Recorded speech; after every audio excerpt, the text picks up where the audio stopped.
So our content has been created and shared and monetized and all sorts of stuff. And now it's time to pull some reports and see how things are actually going. So we're going to go to the reports area, and my demo group is selected, and all snaps. You can filter down by snap as well, but I'll leave it at all of them for now. And the date. I mean, I'll just pick all these dates. So this is the active duration report, which is telling you the active duration on how long people spent interacting with your snap, right? And so if we wanted, we could narrow it down. We can see the example, the high example. I didn't spend too long looking at it. Maybe there was the one time where I spent longer than 11 seconds looking at it. And this is only for the public view as well. Of course, when you're in the editor, this doesn't log time spent on it. So that's the active duration report. Of course, all these are exportable to CSV files. And as I mentioned before in the sharing video, you can filter by UTM codes. And so this will detect any UTM codes that were logged while people were reviewing your content, and you'd be able to drill down with them as well for all the reports. Next, we have the browser report, which will tell you how many people were coming from country A and country B, and what browser they were using, what platform, etc. All right, so browser report, the form responses, we had looked at that previously, and this is how you get the responses or the quantifiable graphs of your form responses. The heat map is cool, so let's take a look at the example high first of all. Okay, so what this is showing us is the amount of time that someone spent looking at a certain area. So I have all real-time controls here. Depending on how much data you have, you may have to tone things down, or if you don't have a lot of data, like in this case, we may want to crank things up so it becomes more visible. So I can adjust the blur there and maybe scale it up a bit so we can see that I spent an inordinate amount of time looking over here. And if you remember, this is where the plaque is. So I had probably focused on the plaque and clicked on the link and was viewing it and this and that. And then if we go to, for example, the low one, oh yeah, okay, so the low one, you can see here, this is, I was looking at that side of the building a lot, and then again over at these buildings, this is where those pesky kids were I kept looking at, right? So the heat map report gives you real-time analysis of what people were focused on. And of course, you can download this as an image file to include in any KPI reports you need to give to clients, or to your boss, or to yourself, or whatever. Hotspot Click Report is next on the list, and that's pretty self-explanatory. Who clicked what?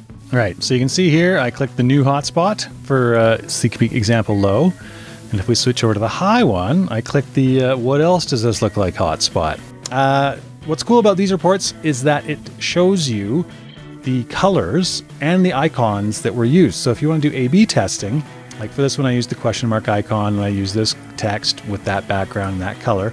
And so you can do A/B testing. If you change the icon or you change the text, you'd be able to see both of these and which got more engagement.